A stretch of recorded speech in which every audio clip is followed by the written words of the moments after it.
तो आज हम बात करेंगे गति के समीकरण के बारे में। गति के समीकरणों को निकालना हम आज सीखेंगे और मंदन त्वरण को भी हम जानेंगे कि मंदन त्वरण क्या होता है। और उससे पहले मैं आपको मंदन त्वरण की परिभाषा लेकर देता हूं। तो हमारा टॉपिक है मंदन त्वरण। मंदन त्वरण,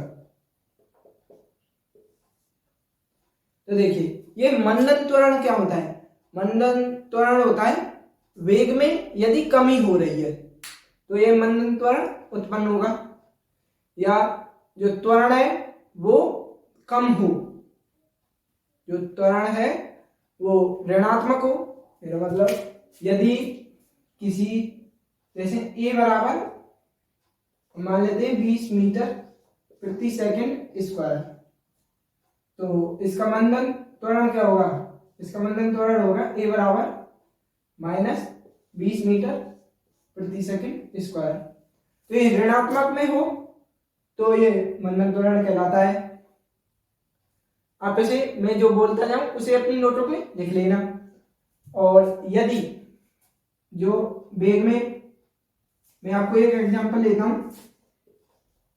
ये मंदन त्वरण ज्यादा डिफिकल्ट नहीं है, थोड़ा वो सरल ही है ये।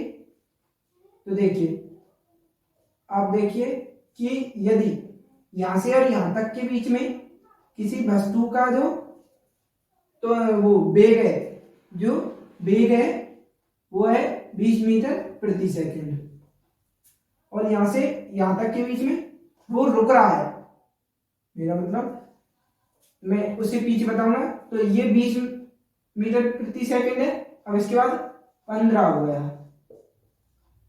तो ये कहीं भी जाकर 0 होगा, 0 मीटर प्रति सेकंड। इसका मतलब क्या हुआ? 0 हो जाएगा, मतलब रुक जाएगा। जो वस्तु है, जैसे हम ब्रेक लगाते हैं, जैसे हम गाड़ी में ब्रेक लगाते हैं तो वो थोड़ी देर के बाद रुकती है। जैसे आप साइकिल का उदाहरण ले लीजिए कि जो डिस्क ब्रेक नहीं होती जिस साइकिल की, उस साइकिल का हम यदि ब्रेक लगाते हैं तो वो जो साइकिल होती है वो थोड़ी देर बाद रुकती है। तो वही होगा हमारा मंदन त्वरण। जैसे हम यहां से जा रहे हैं, हमने यहां से ब्रेक लगाई और फिर यहां पर जाकर रुक गए, तो यहां से और यहां तक जो त्वरण हुआ वो हो गया हमारा मंदन त्वरण। और आप शुरू से ही याद रख सकते हो, त्वरण से पहले आप वेग को ही देख लीजिए। वेग यदि कम हो रहा है तो होगा मंदन त्वरण। ये यहां से यहां तक जाने में जो विरोध किया, इसका मतलब क्या हुआ? इसका मतलब हुआ कि गति का विरोध करने वाले त्वरण को मंदन त्वरण कहते हैं। जैसे साइकिल में जो हमने ब्रेक मारी थी, तो ब्रेक थी ना, उसने उस साइकिल की गति के विपरीत कार्य किया, विरोध किया गति का, तभी तो वो चीज रुकी। तो उसके कारण उत्पन्न हुआ, जो ब्रेक के कारण उत्पन्न हुआ जो त्वरण है वो हुआ मंदन त्वरण। या वेग में कमी तो आएगी ही ना, क्योंकि पहले हमारी 10 मीटर प्रति सेकंड की रफ्तार थी। जैसे मान लेते हैं हम ब्रेक मारी, मेरा मतलब ब्रेक लगाई जब उसकी थी 5 मीटर प्रति सेकंड, और फिर ब्रेक के थोड़ी देर बाद आप इसे थोड़ी देर बाद dt ले सकते हो कि थोड़ी देर बाद वो हो गई 5 मीटर प्रति सेकंड। या इस प्रकार भी ले सकते हो कि यदि आप कम चाहते हो तो देखिए, यदि आप जैसे वैसे एक बार मिटाकर जब लिखता हूं, तो देखिए जैसे यहां कोई साइकिल है, मान लीजिए आप मान लीजिए ये कोई साइकिल है, ये यहां थी इसकी स्पीड 2 मीटर प्रति सेकंड, इतनी छोटी लेते। अब यहां जाकर इसकी स्पीड हो गई, जो यहां जाकर इसकी स्पीड हो गई 0 मीटर प्रति सेकंड। तो इस दूरी और इस दूरी के बीच में हुआ जो त्वरण है वो होगा मंदन त्वरण। ऐसे ठीक से लिख देता हूं, ए बराबर जो मंदन त्वरण होगा ये। मुझे उम्मीद है कि ये आपको समझ आ गया होगा। इसमें ज्यादा डिफिकल्टी की बात नहीं, सिर्फ 3 चीजें आप याद रखो कि यदि त्वरण जो है वो ऋणात्मक हो तो वो मंदन त्वरण, और यदि वेग में कमी आ रही है तो वो मंदन त्वरण। और तीसरा पॉइंट है आपका, यदि कोई वस्तु गति का विरोध कर रही है, कोई वस्तु गति का विरोध कर रही है, जैसे साइकिल में हमने ब्रेक मारी तो ब्रेक जो थी वो साइकिल की गति का विरोध कर रही थी। जैसे ये साइकिल है, ये साइकिल जा रही है लेकिन ये ब्रेक लगती लगती यहां विरोध कर रही है, विरोध करती है यदि कोई वस्तु की गति का, तो वो मंदन त्वरण। ये आप डायरेक्ट याद रख सकते हो या इन पॉइंटों को लिख सकते हो। तो देखिए आप ऐसा लिख सकते हो ये कमी वाली को कि मंदन त्वरण गति का, वस्तु की गति का विरोध करता है।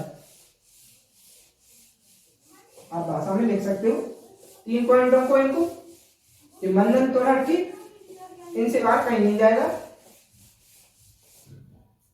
अब हम बात कर लेते हैं अपने मेन पॉइंट की। ये तो छोटा सा टॉपिक था, अब हम बात कर लेते हैं गति के समीकरण के बारे में। तो मैं हेडिंग डाल लेता हूं, गति के समीकरण। गति के समीकरण।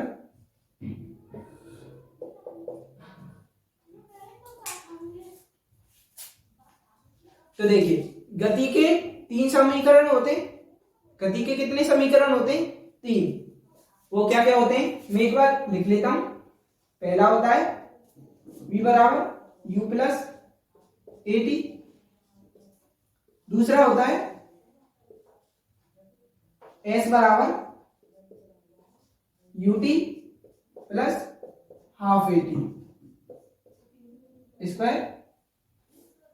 और जो तीसरा होता है वो होता है s बराबर,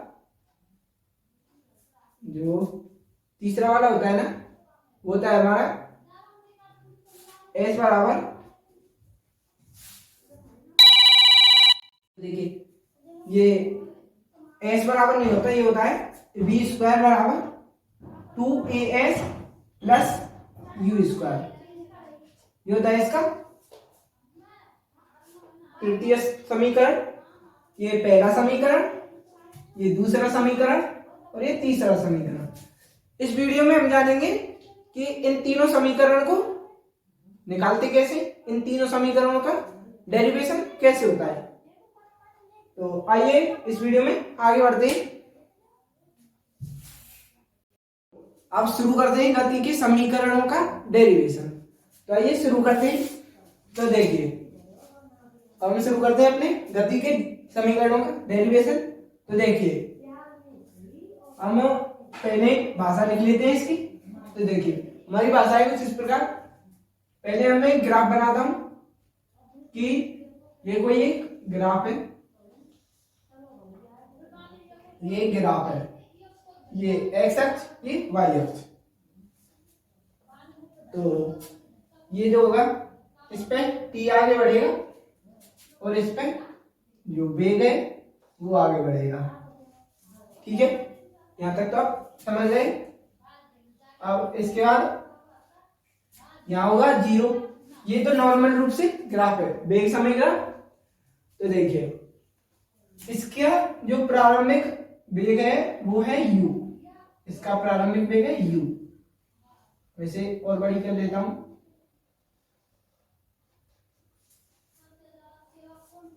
और अंतिम जो एंड पे जाकर जो वेग होता है वो होता है इसका v, जो कि t समय बाद,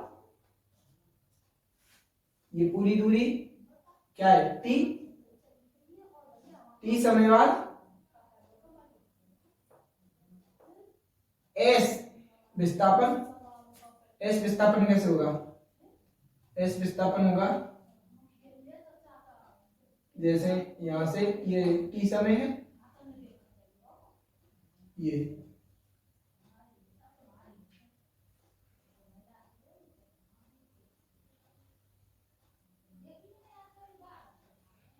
ग्राफ और ये है एस विस्थापन, ये है विस्थापन।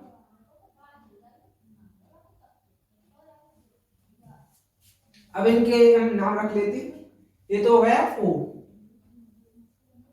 इसे हम नाम रख लेते हैं में से दूसरी तरीके मार्कर से, दूसरे कलर से नेम लिख लेता हूं मैं इसका। तो देखिए इसे हम ओ, इसे ए, इसे बी, इसे सी, इसे डी, इसे ई।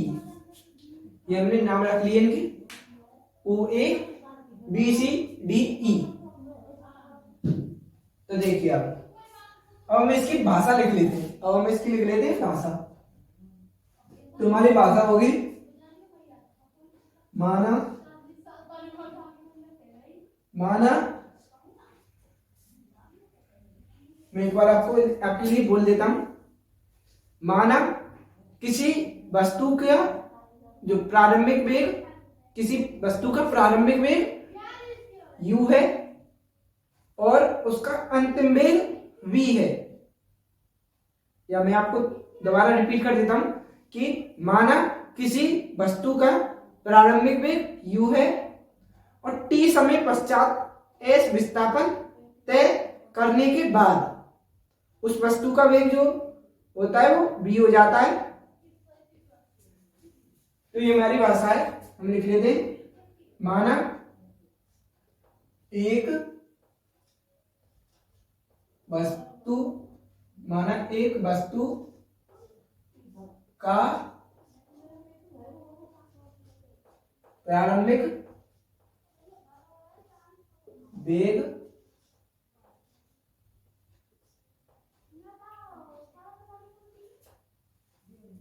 u है, u है, इसकी भाषा लिख रहे हैं, u है t समय पश्चात, t समय पश्चात s विस्थापन, s विस्थापन तय करने के बाद, s विस्थापन तय करने के बाद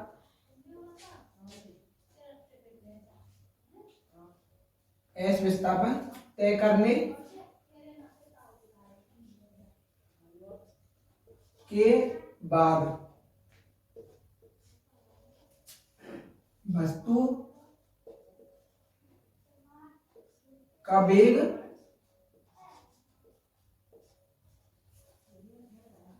v हो जाता है, v हो जाता है। S विस्थापन तय करने के बाद जो वस्तु का वेग है वो v हो जाता है, जिसकी गति, जिसकी गति एक समान, जिसकी गति एक समान त्वरित गति है। एक समान त्वरित गति का मतलब मैं यहां लिख देता हूं ए बराबर नियत है, जो ए है वो फिक्स है, ए जो है वो नियत है। तो ये हमारी हो गई भाषा, ये हमारी भाषा हो गई। एक बार इसे देख लीजिए। तो देखिए ये जो गति के समीकरण है वो ए यदि नियत हो, इसका ए का मतलब क्या है यहाँ त्वरण, त्वरण यदि नियत हो या एक समान त्वरित गति हो, एक समान त्वरित गति हो तभी ये गति के समीकरण निकल सकते हैं।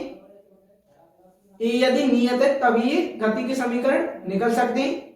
तो देखिए अब हम गति के समीकरणों की तरफ बढ़ते हैं। ये हो गई हमारी भाषा। मैं इसे एक बार मिटा लेता हूं जिससे जगह कम ना पड़े। आप एक बार स्क्रीनशॉट ले लीजिए इसका, वीडियो को पॉज करके, और आप इसे अपनी नोटबुक में उतार लीजिए। तो देखिए हम बात कर लेते हैं गति के समीकरणों की। तो अब देखिए ये जो है ये क्या है, ये जो है वो एक त्रिभुज है, ये एक त्रिभुज है, ये सी डी और बी, और ये सी बी ओ डी, ये क्या है हमारा आयत। अब इनका इस्तेमाल इन समीकरणों को निकालने में होगा। हम पहला समीकरण निकालते हैं। तो देखिए अब हम बात करते हैं ए से। हमारा जो त्वरण होता है वो क्या होता है, मैं यहां लिख लेता हूं पूरा ही।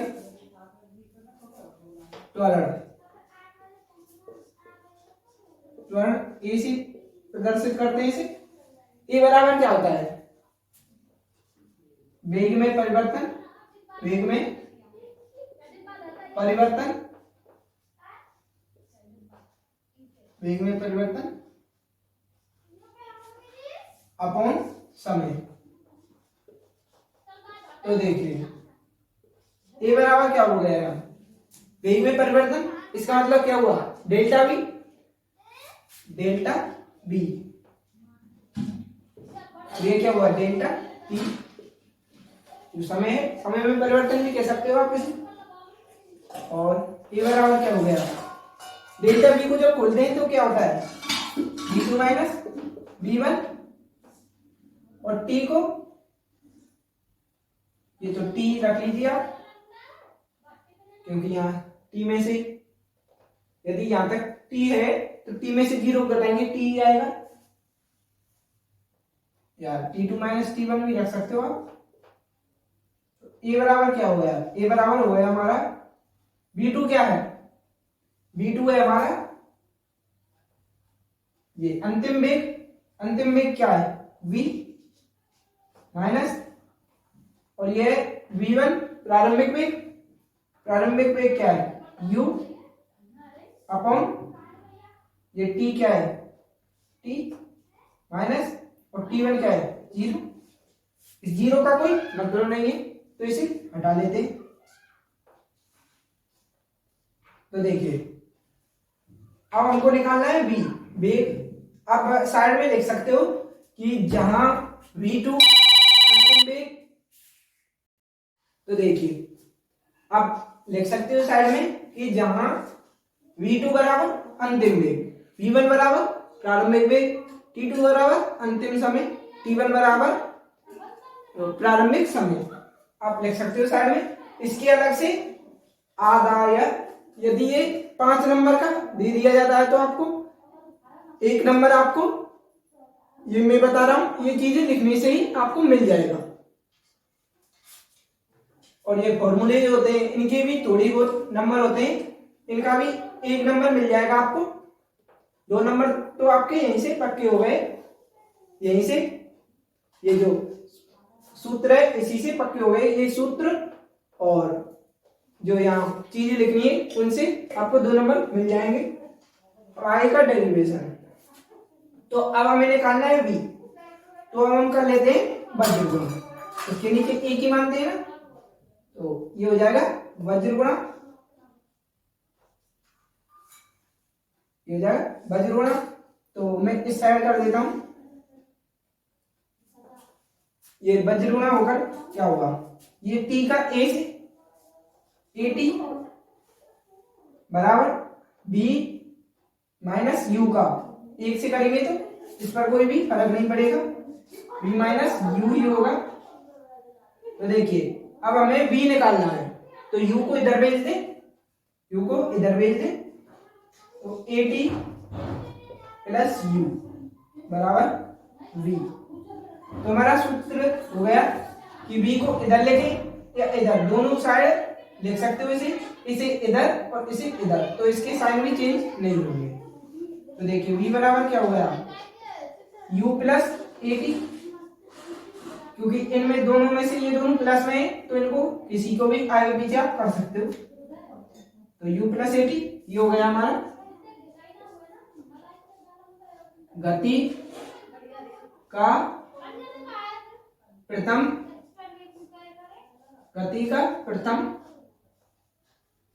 समीकरण, गति का प्रथम समीकरण ये हो गया हमारा गति का प्रथम समीकरण। मैं इसे थोड़ा ऊपर लिख देता हूं।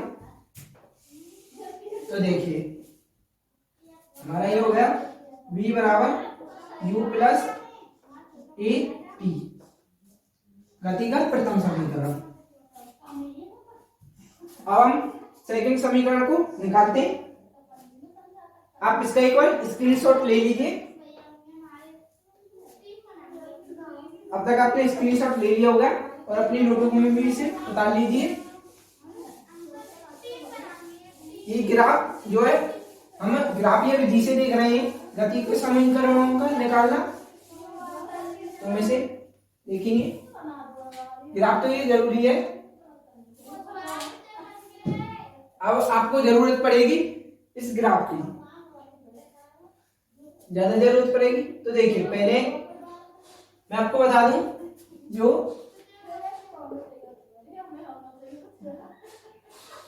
मैं आपको एक बात बता दूं कि वेग और समय का जो ग्राफ होता है वो विस्थापन के बराबर होता है। वेग समय ग्राफ, वेग समय ग्राफ का क्षेत्रफल बराबर होता है विस्थापन के। तो देखिए हम पहले देते हैं वेग समय ग्राफ में एक त्रिभुज, ये u मेरा मतलब सी वो बी सी और डी। तो हम पहले लेते हैं त्रिभुज बी सी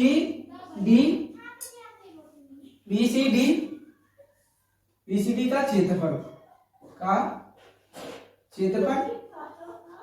प्लस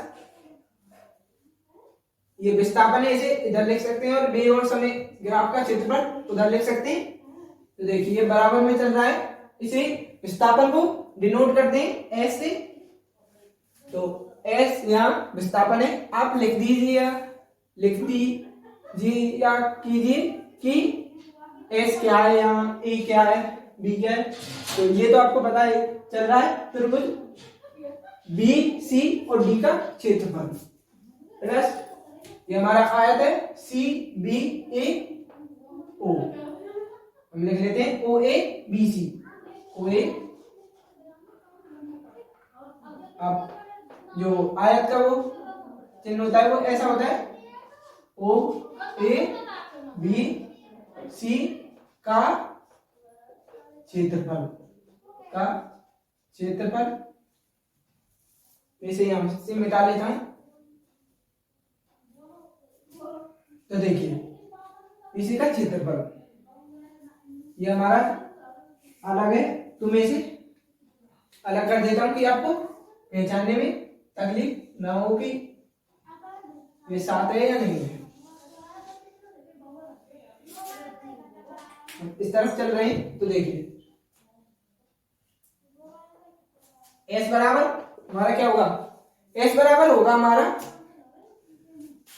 त्रिभुज का क्षेत्रफल क्या होता है, त्रिभुज का क्षेत्रफल होता है हाफ आधार गुणा ऊंचाई। तो मैं इसे लिख लेता हूं हाफ 1/2 हाफ गुणा आधार गुणा ऊंचाई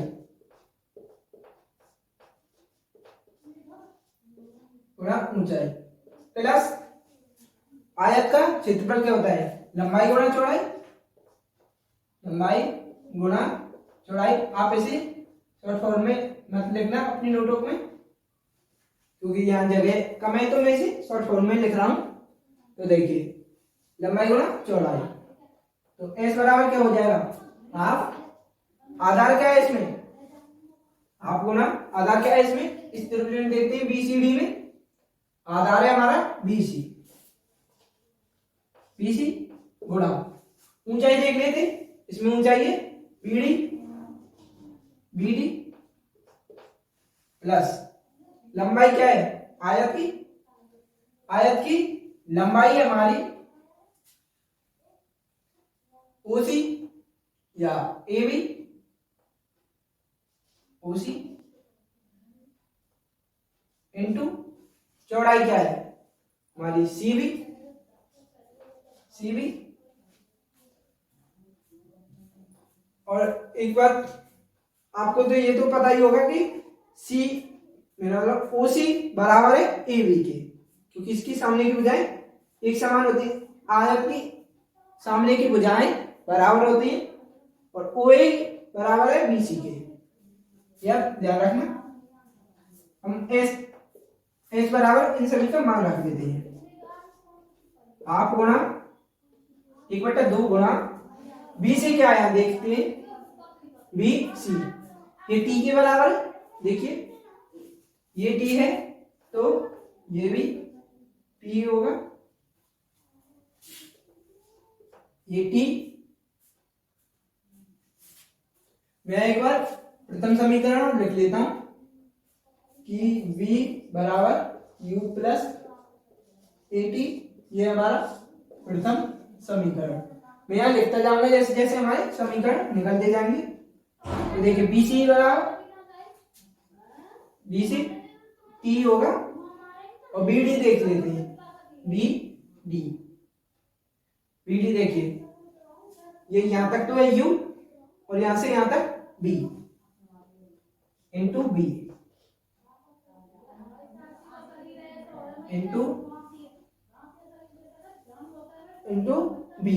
देखिए b और d, बी डी के बीच की दूरी ये यहां से और यहां तक, ये b है पूरा, तो ये भी b होगा, ये यहां दिखा देता हूं मैं आपको, ये b होगा, और प्लस ओसी क्या होगा हमारा, ओसी होगा हमारा ओ सी यू के बराबर, क्योंकि ये पूरी लंबाई यू है, यू इंटू देखिए सीबी, सीबी क्या है हमारी सी बी, सीबी हमारी टी। तो देख लीजिए हमारा एस बराबर बन गया 1/2 टी बी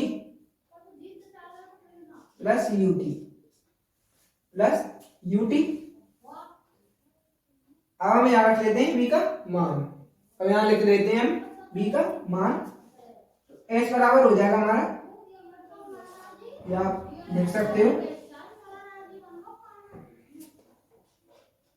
बी का मान, बी का मान रखने पर, या आप भाषा लिख सकते हो, और भी भाषाएं, या आप लिख सकते हो बी का मान रखने पर, या आप लिख सकते हो कि समीकरण एक से मान रखने पर, या आप लिख सकते हो जो b बराबर ये इस पूरे सूत्र को लिखकर b बराबर u प्लस ए टी का मान रखने पर, तो आप ये भी लिख सकते हो, और कोई सी भी भाषा लिख सकते हो जो मैंने बोली थी अभी। तो मेरी चॉइस है कि आप फर्स्ट भाषा लिखना है या सेकंड भाषा जो मैंने बोली थी। तो यहां हो जाएगा एस बराबर हाफ प्लस, प्लस नहीं है टी है, टी बी बराबर हो जाएगा you plus A T, you plus A T.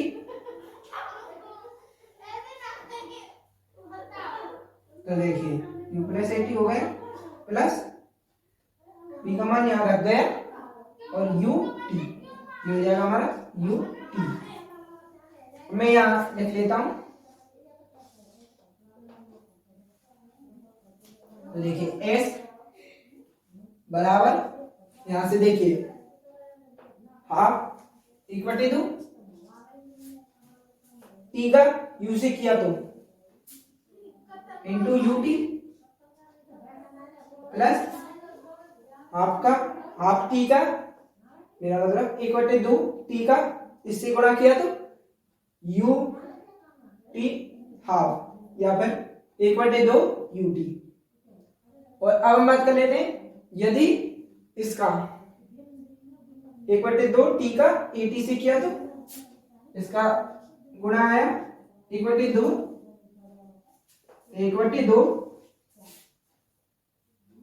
at square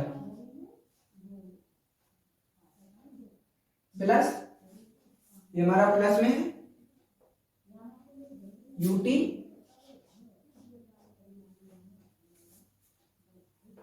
ये हमारा प्लस में हो गया ut। सॉरी ये हमसे कुछ मिस्टेक हुई है तो हम उस मिस्टेक को देख लेते हैं।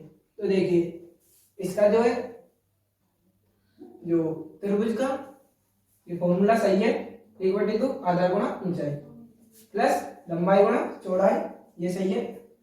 और s बराबर 1/2 गुणा BC into BD plus OC और CB, ये भी सही है। s बराबर 1/2 इंटू T, BC का मान T और BD का मान BD। हमसे हुई है या मिस्टेक कि जो BD होगा वो B के बराबर नहीं, B में से यदि U को घटा देंगे, B क्या है हमारा अंतिम वेग यहां से और यहां तक का पूरा वेग है हमारा B। आप कह सकते हो B है यहां से यहां तक का पूरा वेग। यदि हम B में से U को घटाएंगे तभी तो हमारे पास आएगा।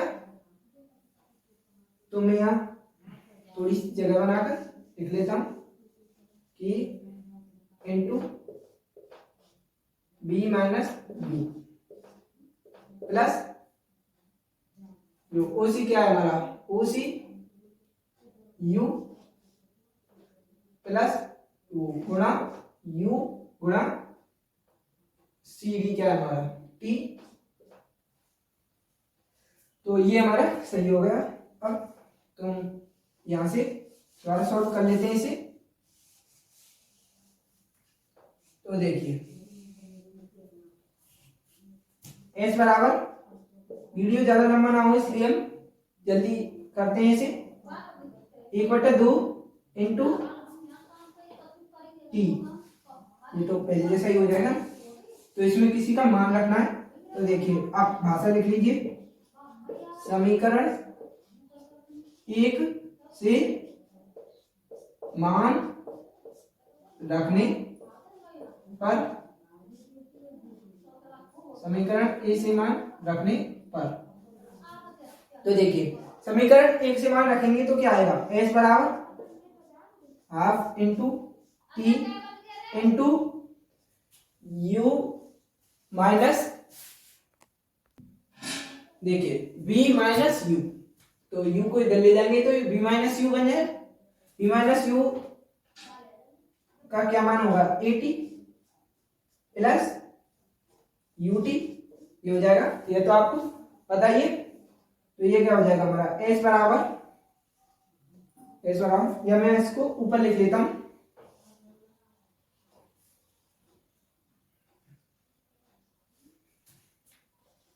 s बराबर हाफ 80 स्क्वायर, क्योंकि इन तीनों का गुणा कर दिया तो t का स्क्वायर हो गया और हाफ 80 1/2 80 स्क्वायर प्लस ut। तो हमारा जो द्वितीय समीकरण निकल आया हाफ, आप इसे ut भी लिख सकते हो इन दोनों के गुणा में है, इन दोनों के गुणा में, तो आप इसे किसी को भी पहले, या फिर ये गुणा में नहीं है, ये इसी के साथ ही है, तो आप लिख सकते हो U T plus half A T square. ये हो गया हमारा द्वितीय समीकरण। द्वितीय समीकरण, ये जो मिस्टेक हुई थी हमने वो सुधार ली, तो हमारा जो है आंसर सही निकल आया। आप इसका एक बार स्क्रीनशॉट ले लीजिए, फिर हम तीसरा समीकरण निकालेंगे।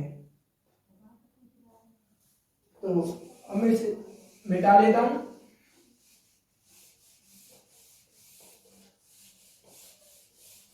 अपनी नोटबुक में नोट कर लीजिए। तो देखिए,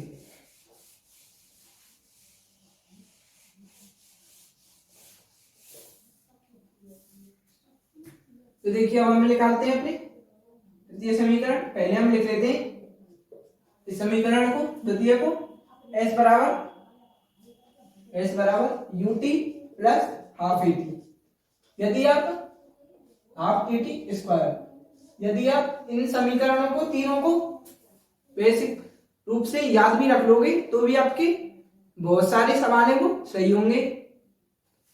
और अब हम बात कर लेते हैं आगे।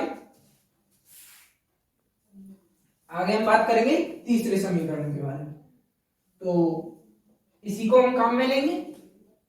तो देखिए ओ ए सी और D, O A D C जो है हमारा, ये एक समलंब चतुर्भुज भी है, ये तो आपको पता ही है, या आप देख ही लीजिए इसे, ओ ए डी सी। तो देखिए ये होगा हमारा वेग समय, मैं दोबारा लिख लेता हूं, वेग समय ग्राफ, जैसे आरेख भी कहते हैं, ग्राफ का क्षेत्रफल बराबर विस्थापन, बराबर विस्थापन। तो देखिए वेग समय ग्राफ का क्षेत्रफल क्या होगा, वेग समय ग्राफ का क्षेत्रफल होगा हमारा इस समलंब चतुर्भुज, तो समलंब लिख लेते हैं, समलंब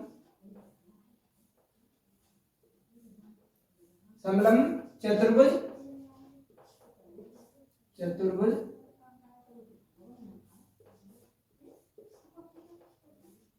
का इसके नाम दे लेते हैं हम ओ सी डी ए या ओ A D C, O A D C का क्षेत्रफल। ये बराबर क्या है, ये बराबर चल ही रहा है एस, एस विस्थापन। तो देखिए एस बराबर होगा यहाँ वो समलंब चतुर्भुज ओ ए डी सी का, समलंब चतुर्भुज जो होता है उसका जो क्षेत्रफल होता है वो होता है हमारा, यहाँ पूरा लिख लेता हूं मैं, क्षेत्रफल। तो देखिए ये होता है हमारा 1/2 इंटू समांतर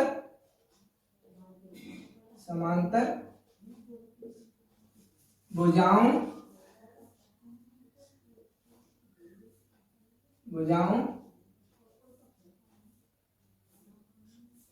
के बीच की दूरी, बीच की दूरी।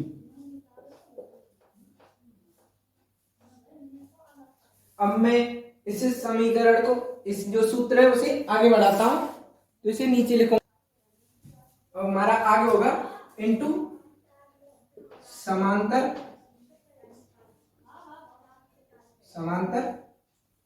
भुजाओं। यदि आपको कुछ समझना है तो कमेंट बॉक्स में कमेंट जरूर करना,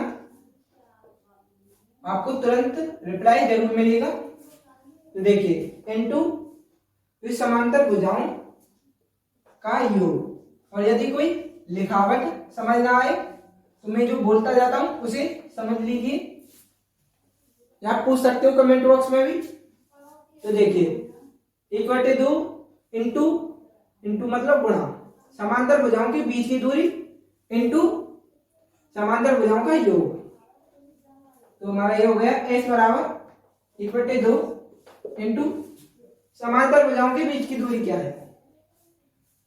इस चतुर्भुज जो समलंब चतुर्भुज है इसके सामने समांतर भुजाएं ओसी और एडी।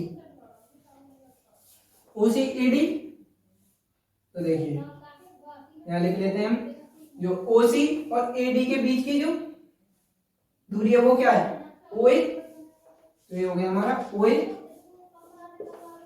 इंटू समांतर भुजाओं का योग। समांतर भुजाएं कौन सी है हमारी, ओसी और एडी।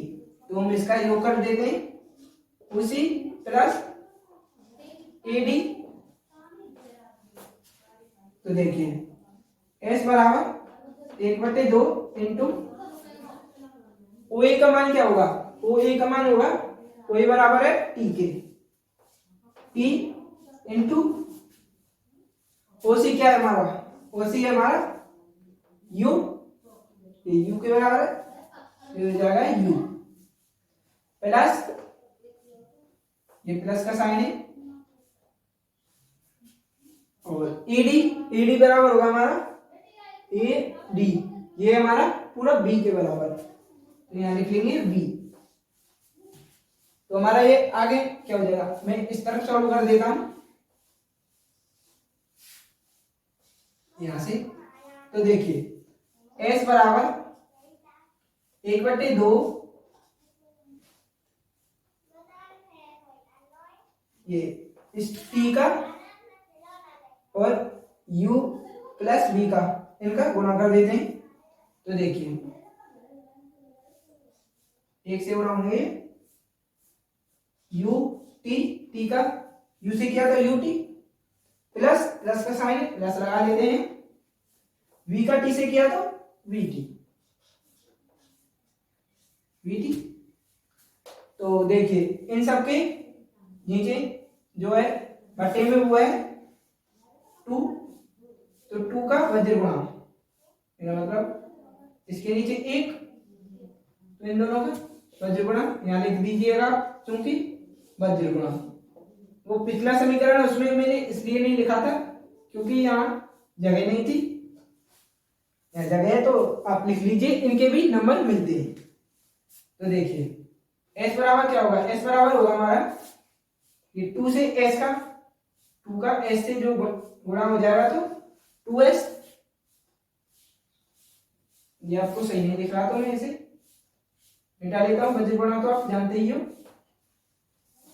तो देखिए ये बराबर में है, वज्र गुणा किया तो 2 का s से और 1 का इन सब से, तो क्या होगा ut, इस पर कोई चेंज नहीं होगा क्योंकि 1 से गुणा है ut bt।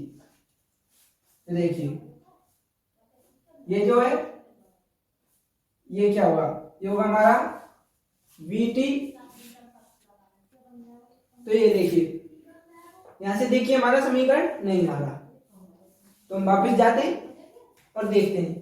ये मैं ऐसा इसलिए करता हूं क्योंकि आप यदि पेपर में ऐसा कर दो तो आप बैक आकर देखिएगा कि आपकी कम गलती हुई है। सही, हम अभी कर लेते हैं इसे। गलती कहाँ हो सकती है हमसे, मान रखने में, आप सभी से मान रखने में तो गलती होगी, तो आप बैक जाकर फिर देखिए। s बराबर क्या है, हाफ इंटू ओए क्या हुआ, ओए हो गया हमारा t इंटू ओसी क्या हुआ, ओसी हो गया हमारा u। आप ऐसे अपनी गलती को पहचानिएगा, यदि आपसे सवाल में गलत हो जाता है तो आप बैक जाकर देखिएगा। तो u प्लस, ये प्लस का साइन है, u प्लस ed क्या है, ed हो गया हमारा v। तो देखिए इसमें जो है वो दो जगह से मान रखेंगे, मेरा मतलब दो चीजों में मान रखेंगे। गति के समीकरण एक से, गति के समीकरण एक से या प्रथम से आप लिख सकते हो। तो देखिए गति का समीकरण एक से मान रखते हैं टी का और u प्लस वी का। तो u प्लस वी का क्या होगा हमारा, u प्लस बी। यदि u प्लस बी है तो देखिए अब हम इसका मान निकाल लेते हैं साइड में, इधर ही निकाल लेता हूं फिर मिटा देंगे। तो देखिए ये हमारा v बराबर u प्लस एटी,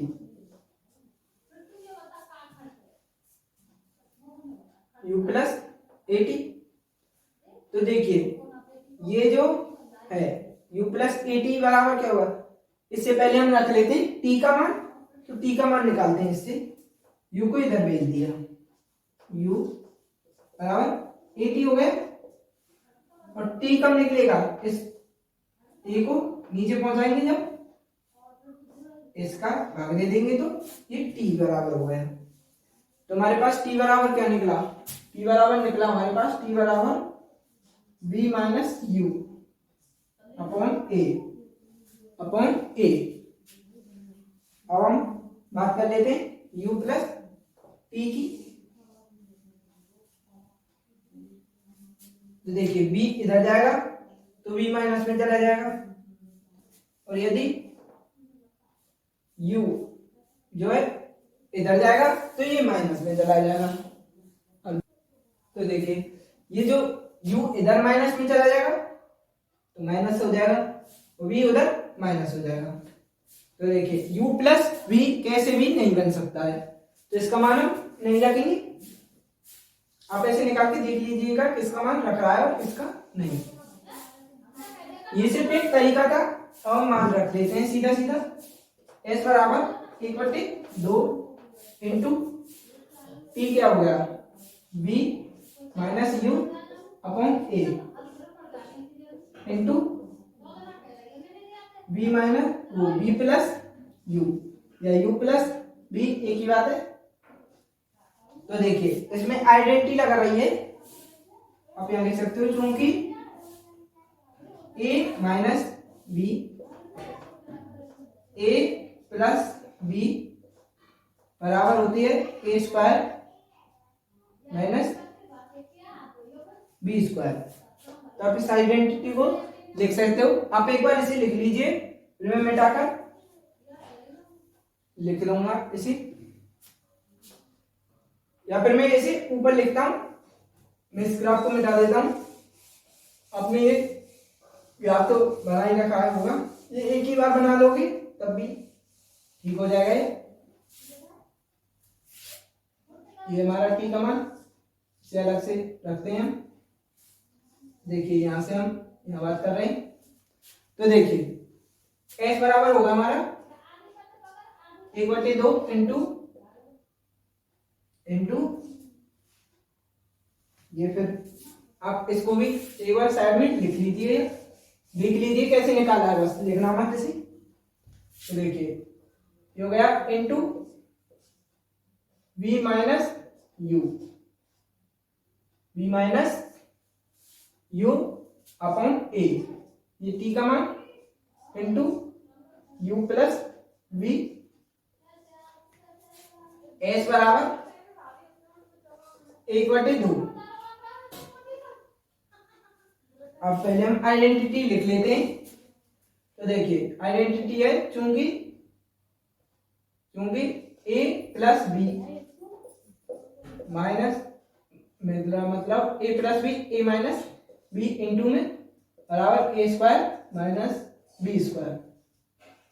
तो देखिए a प्लस बी क्या है, a प्लस बी और a माइनस बी, ये इंटू में a है, इससे हमें कोई मतलब नहीं है, अभी सिर्फ इसमें और इसमें आइडेंटिटी लगानी है। तो ये क्या होगा, s बराबर 1/2 into b square minus u square upon a. तो ये हो गया हमारा s बराबर v square minus u square upon 2a। अब हम कर लेते हैं वज्र गुणा, क्योंकि वज्र गुणा तो s बराबर हो जाएगा हमारा, मेरा मतलब इसका 2a का s से, तो 2as और v square minus u square. तो हमें निकालना है v, तो v क्या होगा हमारा, v स्क्वायर बराबर, v स्क्वायर निकालते हैं इसमें, तो u स्क्वायर इधर चला जाएगा, तो ये हो जाएगा 2as प्लस यू स्क्वायर। तो ये हो गया हमारा तीसरा समीकरण। आप इसे नोट कर लीजिए, एक बार मैं आपको रिपीट कर देता हूं इसे। तो देखिए, जो हमने लगाया वे समय ग्राफ का क्षेत्रफल बराबर क्या है, ये है विस्थापन की, विस्थापन को डिनोट कर सकते हैं एस से। तो एस बराबर समलंब चतुर्भुज OADC का क्षेत्रफल। समलंब चतुर्भुज का जो क्षेत्रफल होता है वो 1/2, एस बराबर चल रहा है, एस बराबर 1/2 इंटू समांतर भुजाओं के बीच की दूरी इंटू समांतर भुजाओं का योग। तो देखिए समांतर योग 1/2 है, वो 1/2 की जगह लिख गया। समांतर भुजाओं के बीच की दूरी क्या थी, OA, समांतर भुजाओं का योग क्या था, OC प्लस AD, और जो 1/2 इंटू ये OA का मान रख दिया T, और UC का वो OC का U और AD का V।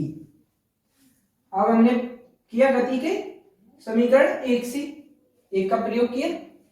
तो देखिए T का मान रखेंगे अब हम यहाँ, S बराबर 1/2 इंटू T का मान आया हमारा V minus U upon A into V plus U, और क्योंकि ये एक आइडेंटिटी बन रही है V माइनस U और U प्लस V, ये हो गया हमारा।